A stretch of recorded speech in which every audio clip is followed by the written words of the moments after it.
అందరికీ నమస్కారం.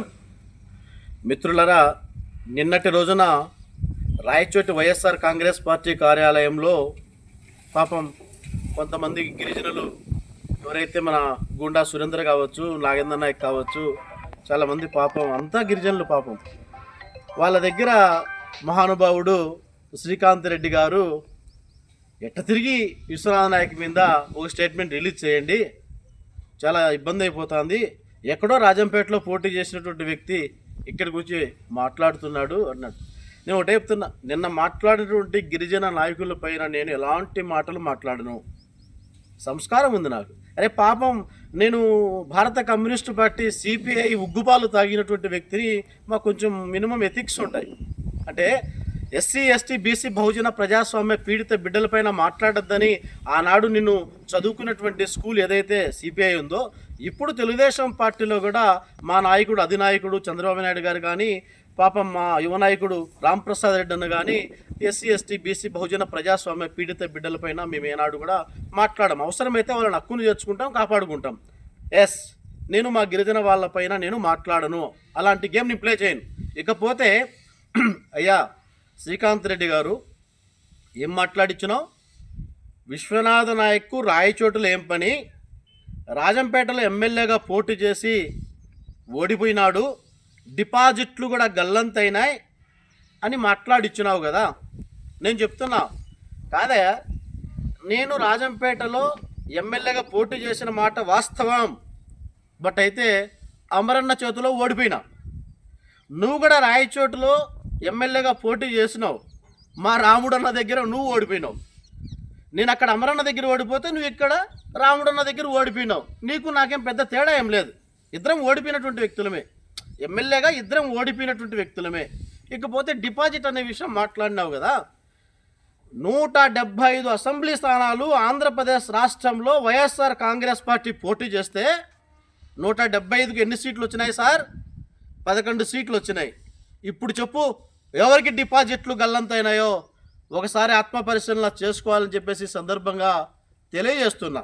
పోతే రాజంపేట వ్యక్తికి రాయచోట్ల ఏం పని, దానికి నేను సమాధానం చెప్తా.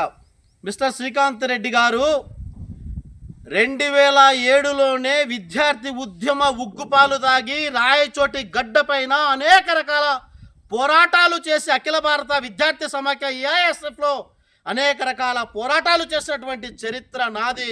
నేను ఆనాడు 2007 సంవత్సరంలోనే నేను విద్యార్థి ఉద్యమ నాయకుడిగా విద్యార్థి లోకానికి నేను సేవలు అందించేటువంటి వ్యక్తి ఈ ప్రాంతంలో రాయచోటి గడ్డపైన. ఆనాడు నువ్వు లీడర్ కూడా కాదు, అమెరికాలో ఏం పని చేస్తున్నావో నాకైతే తెలియదు. నువ్వు అమెరికాలో ఉన్నప్పుడే నేను రాయచోటి నియోజకవర్గంలో ప్రాతినిధ్యం వహిస్తూ ఈ ప్రాంతంలో ఉండేటువంటి ఎస్సీ ఎస్టీ బీసీ బహుజన ప్రజాస్వామ్య పీడిత బిడ్డల విద్యార్థుల కోసం అహర్నిశలు పోరాటాలు చేసి జైలు పాలైనటువంటి వ్యక్తి విశ్వనాథ నాయక్. ఇకపోతే గడిచినటువంటి 5 సంవత్సరాల కాల వ్యవధిలో నీ వైఎస్ఆర్ కాంగ్రెస్ పార్టీ చేస్తున్న అరాచకాలను ఎండగట్టి అనేక రకాల కేసులు, అక్రమ నిర్బంధాలు, నా పైన ఎన్ని రకాల కేసులు పెట్టించినారయ్యా మీ ప్రభుత్వంలో? ఎన్నిసార్లు నన్ను జైలు పంపించినారు, ఎన్ని కేసులు పెట్టించినారు? భయపడేటువంటి గుండె కాదు ఇది, గుర్తు పెట్టుకో. నేను వచ్చింది భారత కమ్యూనిస్టు పార్టీ సిపిఐ స్కూల్ నుండి. ఆ స్కూల్లో మాకు ఆనాటి లీడర్ గుజ్జుల ఈశ్వరయ్య గారి పోరాట స్ఫూర్తితో నేను ఇక్కడికి వచ్చాను. బట్ అయితే నాకు కొన్ని వ్యక్తిగత కారణాల చేత నేను పార్టీ మారిండొచ్చేమో కానీ ఈనాడు సిద్ధాంతాలను మరచిపో. మిస్టర్ శ్రీకాంత్ రెడ్డి గారు, ఏం మాట్లాడతావు? నేను ఇప్పుడు చెప్తున్నా, నాకు ఒక స్థాయి, ఒక క్యాడర్ లేదా? ఎస్, తెలుగుదేశం పార్టీలో కార్యకర్త, ఆంధ్రప్రదేశ్ రాష్ట్ర పార్టీకి దిశాదశ నిర్దేశం చేసేదే తెలుగుదేశం పార్టీలో తెలుగుదేశం కార్యకర్త సుప్రీం.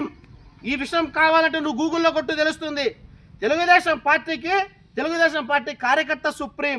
కాలర్ ఎగరేసుకొని చెప్తున్నా, మండిపల్లి రాంప్రసాద్ అన్న గారి సారథ్యంలో, నాయకత్వంలో, రాష్ట్ర విజనరీ నాయకుడు చంద్రబాబు నాయుడు గారి సారథ్యంలో, యువ నాయకుడు లోకేష్ బాబు గారి సారథ్యంలో, ఆధ్వర్యంలో మా యువ కెరటంలాగా ఈ రాష్ట్ర ప్రజల కోసం పని చేయడానికి సిద్ధంగా ఉంది. అంతేగాని నీలాగా ఎస్సీల దగ్గర, ఎస్టీల దగ్గర వాళ్ళను గలాటలు పెట్టి చూసుకునేటువంటి పరిస్థితి నీకొద్దు శ్రీకాంత్ రెడ్డి గారు. పద్ధతిగా, హుందాగా ప్రజాస్వామ్యం గురించి మీరా మాట్లాడేది రాష్ట్రంలో? ఏంటి, నేనే పాకిస్తాన్లో ఉన్నానా? ఇంత అన్యాయంగా మాట్లాడతారు. మాట ఎత్తితే విశ్వనాథ్ నాయక్ ఎస్ గ్రేట్గా ఫీల్ అవుతున్నా.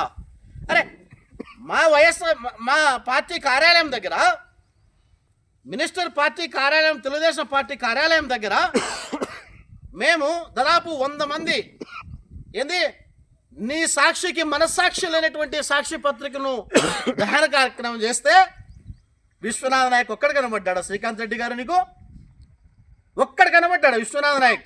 ఎస్, మీరు చేసే ప్రతి అన్యాయాలకు, అక్రమాలకు గతంలో ఎవరైనా మీ పైన గళం విప్పకపోయిండొచ్చు బహుశా. మా రాముడన్న జోలికొచ్చినా, మా రాముడన్న మాట వెత్తుకున్నా, కూటమి ప్రభుత్వంలో మీరు అన్యాయంగా అసత్య ప్రచారాలు ప్రచురించినా, మాట్లాడినా ఉపేక్షించే పరిస్థితే లేదు.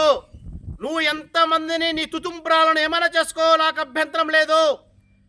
మేము అరచేతిని అడ్డపెట్టి సూర్యకాంతిని అడ్డుకోలేవు. 100% చెప్తున్నా, మేము భయపడేటువంటి వాళ్ళం కాదు. అయితే ప్రజాస్వామ్యబద్ధంగా మానవీయ కోణాలలో హుందాగా రాజకీయాలు చేసేయాలనే ఆలోచనతో వచ్చినటువంటి వాళ్ళం మేము. నువ్వు బెదిరించాలంటే భయపడేటువంటి వాళ్ళం కాదు. నువ్వు నన్ను టార్గెట్ చేస్తే, నా గొంతును మూగదీయాలని కోరుకుంటే 1000 రెట్లు నీ పైన నేను రివర్స్ అవ్వడానికి సిద్ధంగా ఉన్నా. నీకు చేతనైతే ఏం చేసుకుంటావో చేసుకో, చూద్దాం. ప్రజాస్వామ్యబద్ధంగా మాట్లాడాలి తప్ప ప్రతిసారి ప్రతి ప్రెస్ మీట్లో నా పేరు తప్ప ఆ ప్రోగ్రాంలో ఏం లేదు. ఎస్, నేనే కాలర్ ఎగరేసుకుంటున్నా. అరే పాపం, ఆ పక్క పార్టీ వాళ్ళు నన్ను టార్గెట్ చేసిందని అనుకున్నా. ఏం చేస్తావా నువ్వు నన్ను టార్గెట్? 2007 సంవత్సరంలోనే అనేక రకాల పోరాటాలు చేసి, ఇప్పటి వరకు నేను అనేక రకాల ఉద్యమాలు చేసి, ప్రజాక్షేత్రంలో అనేక రకాల కేసులు పెట్టుకొని నిలబడ్డటువంటి గుండె ఇది, పారిపోలా నేను.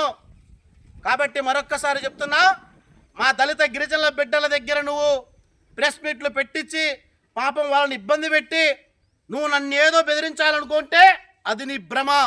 హెచ్చరిస్తున్నా, ప్రజాస్వామ్యబద్ధంగా రాజకీయ విలువలతో కూడినటువంటి విధానాన్ని నువ్వు ఆకలింపు అవలంబించుకోవాలి తప్ప బెదిరించుకోవాలనుకుంటే భయపడేటువంటి వాళ్ళు ఇక్కడ ఎవరు లేరని చెప్పేసి ఈ సందర్భంగా నిన్న జరిగినటువంటి మీ ప్రెస్ మీట్ కార్యక్రమానికి నేను ఒక చిన్న వీడియోతో ఈ యొక్క రిలీజ్ చేస్తున్నా. జాగ్రత్త.